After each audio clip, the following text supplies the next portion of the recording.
Si vous le permettez, j'aimerais aussi préciser que ce combat, même si je me bats pour mes semblables, n'est pas qu'un combat de couleur de peau. Il y a un homme à qui j'ai envie de profondément rendre hommage, parce qu'il prend des coups en défendant et en accompagnant le combat de souveraineté que nous menons. Cet homme, c'est Juan Branco, mon avocat, docteur en droit qui mène un combat contre l'impérialisme aux quatre coins du monde.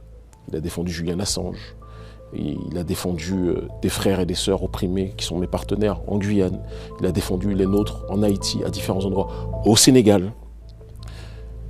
C'est quelqu'un qui a été pris en grippe par le gouvernement français. Le gouvernement français le considère comme, il me considère comme une menace, il le considère comme une menace.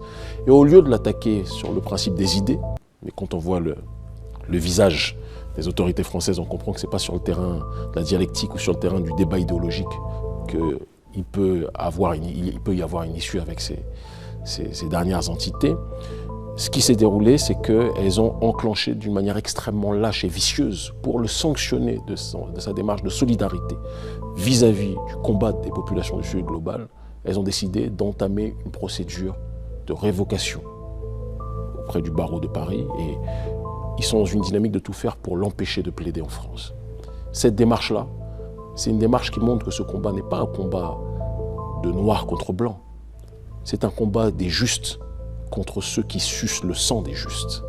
C'est un combat d'une oligarchie néolibérale putride contre un peuple, contre des peuples, quelle que soit leur couleur, qui veulent décider de leur propre destinée et qui ne veulent pas être soumis à la finance,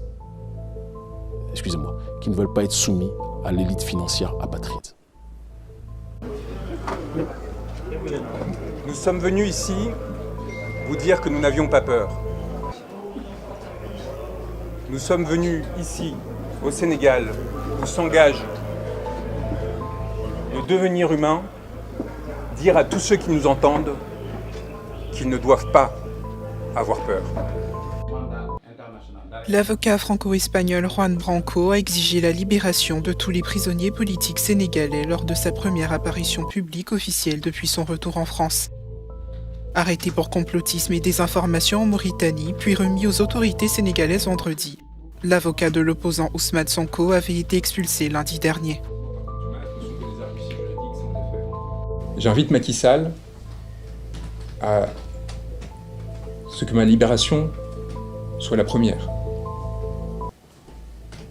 à ce qu'elle ouvre la porte à la libération de l'ensemble des prisonniers politiques pour permettre, encore une fois, cette transition démocratique que lui réclame le peuple sénégalais.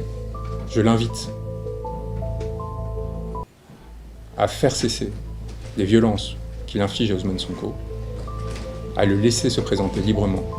Cela m'a inspiré cette pensée évidente: une révolution n'est jamais finie et il ne faudrait pas que celle-ci manque de commencer.